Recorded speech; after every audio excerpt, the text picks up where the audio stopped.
महाराष्ट्र में एनसीपी के नेतृत्व को लेकर जारी घमासान भले ही थमता दिखाई दे रहा हो, पर इसका राज्य की राजनीति पर जबरदस्त असर पड़ा है।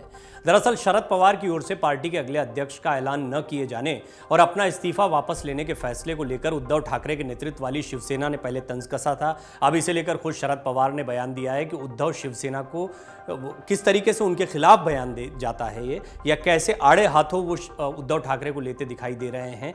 ये बताता है कि महाविकास आघाड़ी में भी सब कुछ सही नहीं चल रहा, उद्धव ठाकरे और शरद पवार के बीच भी सब कुछ ठीक नहीं है। पहले आपको बताते हैं क्या था उद्धव वाली शिवसेना का पवार पर तंज। उद्धव शिवसेना ने कहा था कि एनसीपी को आगे ले जाने के लिए शरद पवार एक उत्तराधिकारी खड़ा करने में नाकाम रहे। दरअसल उद्धव शिवसेना के मुखपत्र सामना में यह भी कहा गया था कि शरद पवार के बाद एनसीपी का नया अध्यक्ष चुनने के लिए जो बड़ी कमेटी बनाई गई थी उसके ही कई सदस्य वो थे जो सत्तासीन भाजपा के साथ जाने के लिए बेताब थे। लेकिन इन सदस्यों को पवार को ही आगे अध्यक्ष बने रहने के लिए कहना पड़ा, क्योंकि उन पर पार्टी के भीतर से दबाव बना हुआ था। सामना में लिखा गया कि नया अध्यक्ष कौन बनेगा ये तय करने के लिए श्री पवार ने एक बड़ी कार्यकारिणी नियुक्त कर दी। उस कार्यकारिणी में कौन? तो भाजपा में जाने की जिन्होंने योजना बनाई थी उसमें से ही ज्यादा लोग थे, लेकिन कार्यकर्ताओं का दबाव और भावनाएं ऐसी तीव्र थी कि उस कार्यकारिणी को पवार का इस्तीफा नामंजूर करके इसके आगे आप और आप ही ऐसा पवार से कहना पड़ा। और तीसरे अंक का घंटा बजने से पहले ही पवार के नाट्य का पर्दा गिर गया। पवार की वापसी से उनकी पार्टी में चेतना आ गई और राष्ट्रीय स्तर पर विपक्षी पार्टियों के गठबंधन ने भी राहत की सांस ली। साथ ही साथ ये भी कहा गया कि शरद पवार एक उत्तराधिकारी देने में नाकाम रहे। अब ये बात चुभने वाली तो है ही। हालांकि इससे पहले शरद पवार जो हैं अपनी किताब में उनके खिलाफ काफ़ी कुछ बोल चुके थे, और उद्धव ठाकरे ने जिस तरीके से सीएम रहते कोविड काल में या फिर वो दफ्तर में कैसे जाते थे को लेकर कुछ टिप्पणियां की थी शरद पवार ने। इसको लेकर भी आपत्ति रही थी। हालांकि उद्धव ठाकरे ने खुलकर कुछ नहीं कहा, लेकिन संजय राउत कई मौक़ों पर तंज कसते दिखाई देते हैं।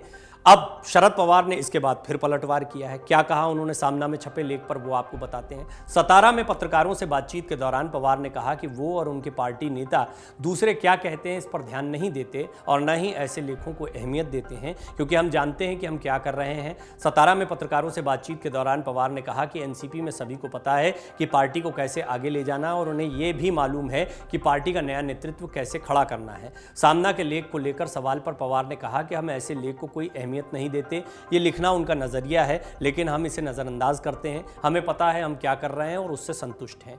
उन्होंने कहा कि 1999 में कांग्रेस और एनसीपी सत्ता में आए थे और तब एनसीपी से कैबिनेट में जयंत पाटिल, अजीत पवार, दिलीप वलसे पाटिल और आर पाटिल को जगह मिली थी। मैंने राजनीतिक करियर की शुरुआत में राज्य मंत्री के तौर पर शुरुआत की थी और मुझे बाद में प्रमोशन मिला, लेकिन 1999 से ही मैंने इन नेताओं को कैबिनेट मंत्री बना दिया और पूरे महाराष्ट्र में ने इनका काम देखा है।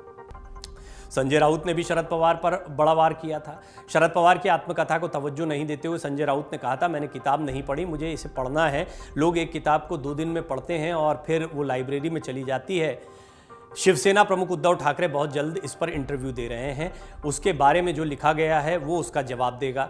इसके बाद उद्धव ठाकरे ने पुस्तक में आलोचना पर नाराजगी व्यक्त की थी, लेकिन साथ ही कहा था कि वो इस मुद्दे को एमवीए की एकता को प्रभावित नहीं करने देंगे। सीएम के रूप में उनकी कार्यशैली और मंत्रालय में उनके कार्यालय में उपस्थित नहीं होने के बारे में पवार की आत्मकथा में टिप्पणी पर प्रतिक्रिया व्यक्त करते हुए ठाकरे ने कहा था कि सभी को आत्मकथा लिखने का अधिकार है, लेकिन मैंने मुख्यमंत्री के रूप में जो किया है वो एक ज्ञात तथ्य है। महाराष्ट्र के लोगों ने मेरे काम की सराहना की है और मुझे परिवार के सदस्य के रूप में देखते हैं। मैं इससे ज्यादा कुछ नहीं कहूंगा।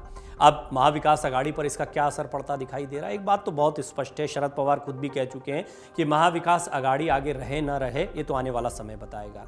रोटी पलटने का क्या मतलब था ये तो लोगों को समझ में आ गया है कि शरद पवार खुद ही जो है अपने आप को रोटी बता रहे थे। लेकिन ये मैसेज सिर्फ अजीत पवार के लिए नहीं था, ये मैसेज उद्धव ठाकरे के लिए और महाविकास आघाड़ी के लिए भी है कि यदि वो शरद पवार के इर्द गिर्द रहते हैं, उनकी छत्र छाया में रहते हैं, उनके नेतृत्व में रहते हैं, तभी ये महाविकास आघाड़ी चल पाएगी। दूसरा कारण ये हो सकता है कि अजीत पवार जो बीजेपी से नज़दीकियाँ दिखा रहे हैं, उससे पहले बड़ा दांव खेलते हुए शरद पवार कोई नज़दीकी दिखा दें।